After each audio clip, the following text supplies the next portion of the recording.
The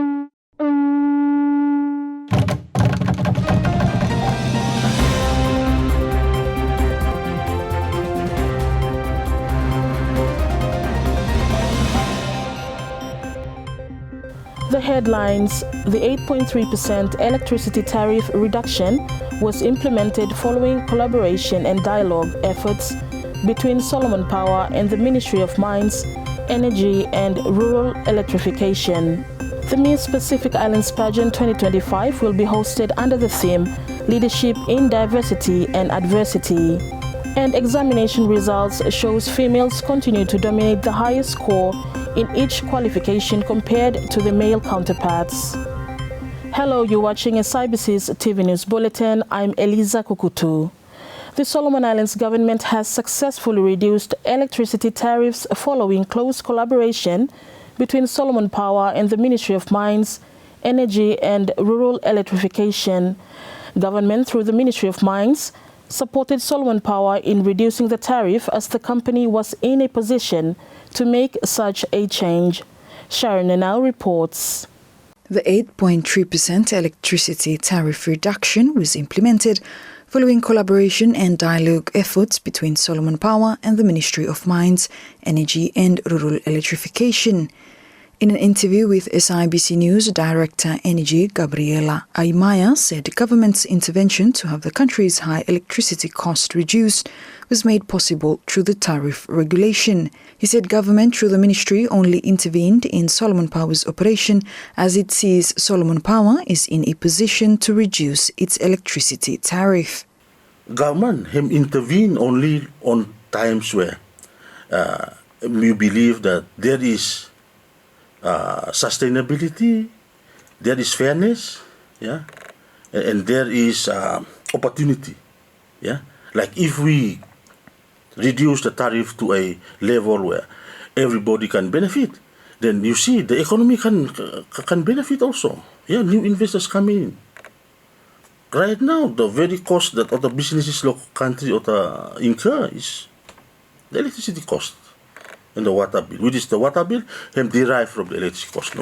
Therefore, tariff too got regulation. And that regulation initiated in 2016. Under the tariff regulation, government can seek reduction or increase Solomon Power under that regulation.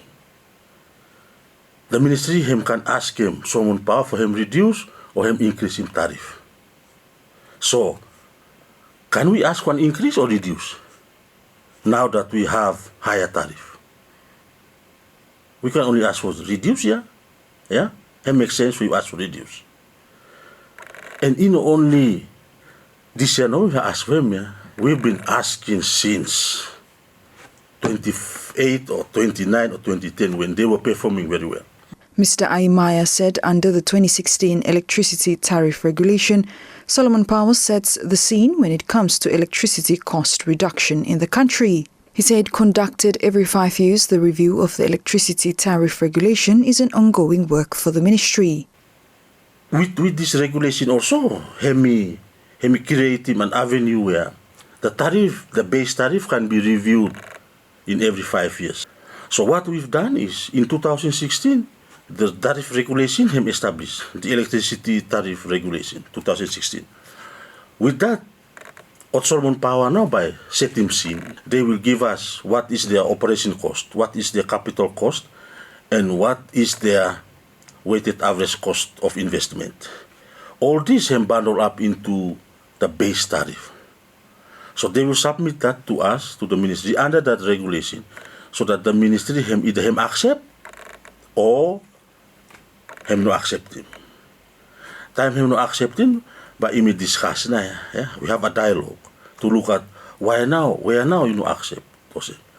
So since 2016, we've been paying Solomon Power at commercial rate, but Solomon Power should operate under SOE rate.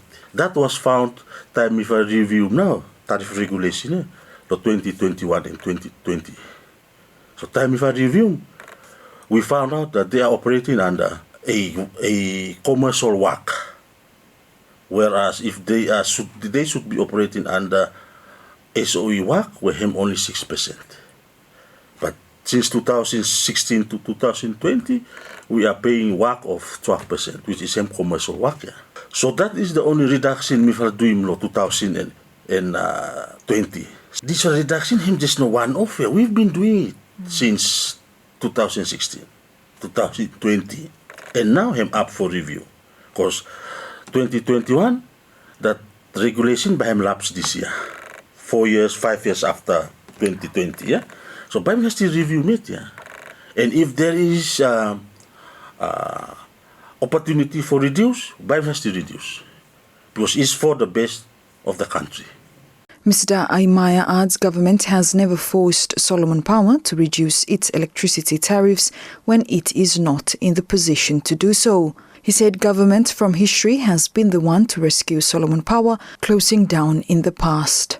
Sharon Nanau, SIBC TV. The Miss Pacific Islands Pageant 2025 theme is focused on celebrating the strength, resilience and leadership of women across the Pacific. Sharon Nanau with the details. The Miss Pacific Island Pageant 2025 will be held under the theme Leadership in Diversity and Adversity. Pageant Director and Solomon Host CEO Joyce Conophilia confirmed to local media recently. She said the theme is a call to celebrate the contributions of women in their communities and to inspire others to follow in their footsteps. Some of people got a wrong perspective of pageants. Yeah? They see it as beauty and kind of say young girls dressing up and look nice no more. But it's more than that. For instance, for our local pageant, we have stopped using the word beauty pageant. We are just using pageant no more, and it comes through with this main one. It's all about women empowerment, women promoting issues that are important to them, yeah. And these issues are varied, yeah. Like you can talk about leadership, but you also talk about politics, health, and all that kind of thing, business. And at this juncture, I want to mention our theme. The theme that we finally came up with from Honiara, leadership in diversity and adversity. So you might ask, what's the rationale behind this theme? It's just all about women as resilient human beings. Yeah, we are always there in good times and bad times, but we're always strong to look after our families, our communities, and our country in terms of our contribution to areas where you may involve Lehem. So that's the theme that we sent back to the Secretariat, and it has been approved. So Hemna main theme Leumi, yeah. Ms. Conophilia adds the pageant will have 7 judges. Okay, so the judges, we have 7 judges, and they have all been confirmed, ticketed, sent already, and the accommodation ready. So they're all arriving on the 3rd, going up for our preparation, 3rd of February. What the judges blaming now. We have very good judges, ranging from Sanfalota, former Miss South Pacific, former Miss World Universe, who live in the Pacific. We will have really good judges for this pageant. So Baham tough too, yeah? Like for special awards, but me mentioning this one. We have 3 different judges for special awards, which is the talent, the sarong, the traditional wear. So those judges, Ota must designers, Ota no judge all about. And these designers are top range designers from Fiji, Cook Islands, and the Pacific. So by him a little bit tough too, yeah? So him na mi fala team lo Miss Solomon trying their best to, yeah. Mi fala try to forget them countries where no participate, so they can be more neutral. So we have a judge from Vanuatu, Bisod no come, and we also have a judge from one other country, Fiji. Sharon Nanau, SIBC TV. Still on the Miss Pacific Islands Pageant 2025, preparations for the Miss Pacific Islands Pageant is well underway, with the contestants expected to arrive in the country by the end of this month. 8 countries have confirmed their participation for this prestigious event, which will be hosted in Honiara from the 1st to the 8th of February. Pageant Director Joyce Conophilia said they are anticipating over 200 people to attend the event from abroad. I can confirm that 8 fellow countries na welcome, namely American Samoa, Tonga, Kiribati, Nauru, PNG, and Umilo Solo. Now, Cook Islands, what I just confirmed yesterday, but because they do not have a pageant, they're bringing their Miss New Zealand out there, Cook Islands. So I'm not back compete for that. So 8 fella girls in total. So first prize and 5,000 USD. Now the normal price for secretary came 3,000 USD normal, but we raised it according to the sponsors. So if they want to raise it, we have the discretion to raise. So you may put them at 5,000. Coral Sea Resort has put it to 5,000 for this year. Nauru had it at 5,000 too, but normally I'm 3,000 na first prize. So USD. Okay, so in our analysis, we anticipate about 200 people, including the media. Nauru itself, they're chartering a flight from Nauru to follow their queen, and Bahota campus of 100 na Nauruans. So that's already an apum number, so probably 200 something more. But we have families of the contestants. We have friends of the contestants, like already Yumi, because our Miss Solomon Islands, she's based in New Zealand. So family blame, friends of the family and schoolmates and also planning to come and support our queen. So I think MIFAB are anticipating more than 200 plus, yeah. She also announced the various categories for the event. Thursday is when we actually start the event, Thursday 6th. We will have the speech competition, AJ Mall conference room. And at the same time, MIFA Life will provide him an opportunity for the residents of East Honiara to have some kind of interaction with them after the speech. In front of the mall, we'll have the public, we'll set up a small space there so you can come take some photos or just say hi or just look from a distance, but at least they are there to witness the girls for Thursday number 6 Naya. Friday we have the float day, and this is one of the main events for the public.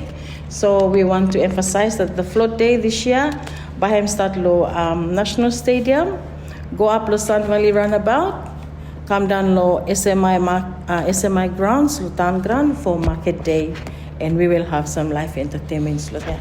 Again, the float day will really attract our people to come out and interact with the girls.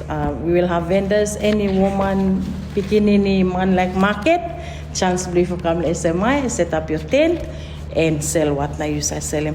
Also the girls will be performing too on stage, so each girl will introduce themselves and then probably do a dance, and then we continue with the program for the float day.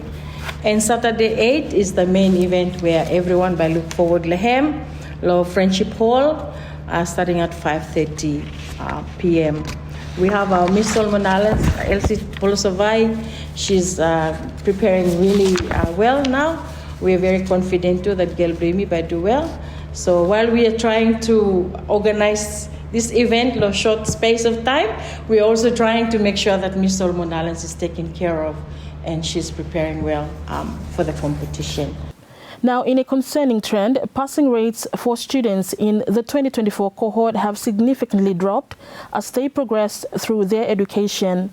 Alex Dedamu with the details. There is a similar performance by both gender in Year 9 and Year 11 examination results. Male perform better in Year 12 than females across most subjects. The percentage of 2024 cohorts that passed Year 9 is 57.1%. The passing rate for Year 11 is 41.2%, while Year 12 is 19%. Meanwhile, females continue to dominate the highest score in each qualifications compared to the male counterparts. At Year 9, the highest achiever is a female with an achieved total aggregate score of 354 out of 400. At Year 11, the highest achiever is also a female with a total aggregate score of 560 out of 600, while at Year 12, the highest achiever is also a female student with a total aggregate score of 439 out of 500. For per subject performance, Year 9, the percentage of candidates achieving at and above the average score of 50 is in the social studies paper, and the least percentage is in mathematics and science. This is a continued trend compared to the 2023 results. For Year 11, the top 3 subjects that have the highest percentage of students achieving at and above the average of 50 are science at 88.3%, home economics at 85.2%, and industrial arts at 77.9%. For Year 12, the highest percentage of candidates achieving at and above the average of 50 are computer studies at 90.4%, design technology at 78.7%, and physics at 77.1%. In a statement, Minister of Education and Human Resource Development, Tozen Leokana, congratulated all the students for the successful examination results despite the many obstacles that affected their learning. Alex Dadamu for SIBC TV. The Solomon Islands Council of Trade Union, SICTU, will be holding a series of meetings with ministries whose workers are members of the union. National Secretary Adrian Tuhanuku said the proposed meetings will begin with the Deputy Prime Minister Bradley Tovusia. Mifala already put in one request to see the Deputy Prime Minister. As you know, the Deputy Prime Minister is oversee all the operation of any government. So Mifala by also courtesy call him, and from there Mifala plan for having respective meeting to some ministers, especially what ministers that look up them now at areas of interest to the workers. He said a proposed meeting is scheduled with the Ministry of Commerce, Industry, Labour and Immigration, where they would discuss issues related to employees from the private sector. So we'd like to discuss with him what law minister, because the interesting thing lo him is that Mifala feel that while Mifal welcome the investors that come and invest lo yumi, both local and international, Mifala feel that the workers are always a victim of any development activity. Like all the planning and everything, him all right, but him look him what address him every area, lo whatever undertaking him happen in the country, except for Wakamania. The Council also intends to propose a baseline wage structure for private sector workers that ensures minimum compliance by companies and investors. We'd like to discuss with the government over the possibility of labor. Can we establish him now? The baseline pay structure, like for the construction workers, for the storekeeper, for the seafarers. Now, this proposal has meaning that if we work together and establish him now, this the wage structure, has meaning any company or any investor him come in the country and him work or whatever area, there is a structure that is used as a baseline with minimum compliance. And from there now, the relation were established, and then go ahead for look at how now, but able for get more, but at least there is the baseline. Now, still on the SICTU, the trade union has recently paid a courtesy visit to the Prime Minister, Honorable Jeremiah Manele. National Secretary of SICTU, Adrian Tuhanuku, told SIBC News that one of the issues discussed in the meeting is to include SICTU in its undertakings. Mifala already put in one request to see the Deputy Prime Minister. As you know, the Deputy Prime Minister is oversee all the operation of any government. So Mifala by also courtesy call him, and from there Mifala plan for having respective meeting to some ministers, especially what ministers that look up them now at areas of interest to the workers. He adds SICTU has pledged to work closely with the government and uphold the rights of all workers. So we'd like to discuss with him what law minister, because the interesting thing lo him is that Mifala feel that while Mifal welcome the investors that come and invest lo yumi, both local and international, Mifala feel that the workers are always a victim of any development activity. Like all the planning and everything, him all right, but him look him what address him every area, lo whatever undertaking him happen in the country, except for Wakamania.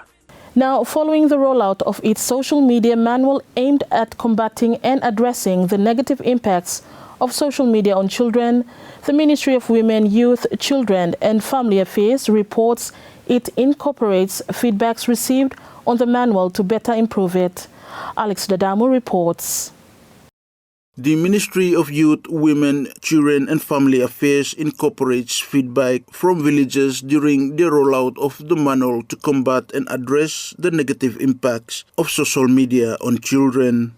Ministry of Women, Children and Family Affairs Chief Child Development and Participation Coordinator Alphonse Torovua Botu told SIBC News.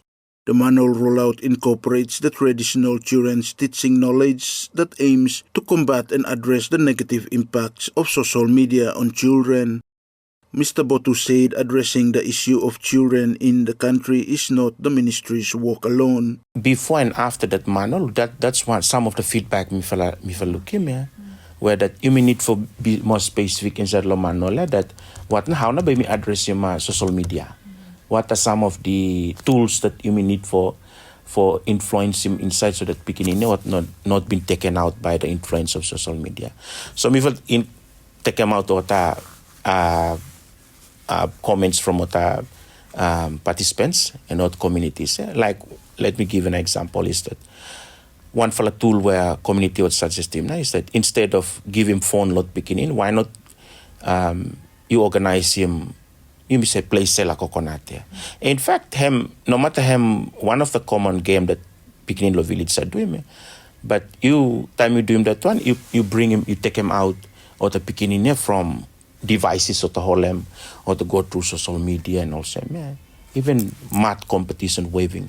Then you make him age category. Okay, 18 years and below, but if I'll do math competition like waving or basket making also. Those are the tools that one example that me valgaram feedback from communities where I suggest him na for address him now influence plus social media and what I'll say for beginning him try for consider law the traditional way blow you me. And I mean one thing that me tell him here na is that lo side lo beginning we have a very big task ahead of all of us, even the media, the other organizations and the government. Because we need to address the issues of our children in the community before you miss Savagaram or the good citizens blame me. If we don't breed them properly, we'll expect time to become adult then by him a little bit complicated for you address him and save him. So time to beginning it, you must start address him issue blockata, help him out for understand him. What na him right and what na him wrong. Mr. Botu adds the rural population understanding of children's right is a challenge faced by the ministry when rolling out the social media manual. Time you try to talk about him child right, this is where people in the community will say, okay, that's a foreign idea, please. Get this out from our community. But no more, no same, child right is all about him right responsibility blow you me everyone inside local. More especially him responsibility blow parents too. So time if will go around a lot. That's one of the challenges that people see. Time if will go and try to talk about him child right. I'm say, okay, that child right now he make him beginning what not shall listen. No, you may sit down, you may discuss him, then you may look him. That's a very interesting part of it where you may everyone can put him idea together. Then you look him child's right, him no right blood beginning, but him responsibility blood you may parents for what beginning he must access look at the rights blood like beginning must go school. Who not responsible for beginning go school? Parents. So right block at na go to clinic. Who na have responsibility blame for beginning must access to good health. Again, it's our responsibility. So it's right. It's not a foreign idea. That idea already stay with me for thousands of years ago. Like it's a traditional way of, but because you me. Put him and me write him lo white man type and I am no by people start for looking that it was a foreign no more I'm no foreign idea. I think that's one challenge where me fella come through. And from that one me fella adjust him to manual blo me fella. So me fella incorporate him come some traditional way of how for look after pikinini inside to lo manual. But for encourage him okay tanamo dosam. And also time if I'll go communities, me fala just integrate go in noma lo kata committees where community hem garem finish. Me fala go start a new one ma. Me fala go noma call him whoever I'm responsible for women, youth, where churches have been doing finish, then me will put him in. And churches play a very important role too. And for Alex Dadamu for SIBC TV. More than 50% of logging companies operating in the country in 2024 are involved in a re-entry logging activity. Ministry of Forestry and Research Commissioner of Forest Aris Moven said these logging companies re-entered logged forests to reach the primary forests. He said currently the ministry is working to reform current legislations aimed to address the issue of logging companies' re-entry into logged forest areas. At the moment, nearly more than 50% lower than that. What actually happens is, or go re-entry, finish or go or the primary forest one year. But they have to pass through re-entry 1 year. From site C, now you land, from there you go up, something or something. And just for adding to Chair, what colleague PSM Blomi and Talem, I'm saying that this fella area where you raise him and me fella look into now, yeah, we are trying to standardize the agreements now. Yeah, so me va try for capture him now. That fella party inside, lo this fella regulations belum me fella now. I'm currently under review too, and also benefit sharing. At the moment, by looking at chair or the signing or the what they call technology agreement, yeah, and between the land trustees and whoever company or contractor, yeah. Now we are trying to come in and standardize him now. What now the benefit? I must spell out clearly. I must part law regulation now. And that's news. Follow us on sibconline.com.sb and our SIBC News Facebook page for more of our latest stories. Thanks for watching.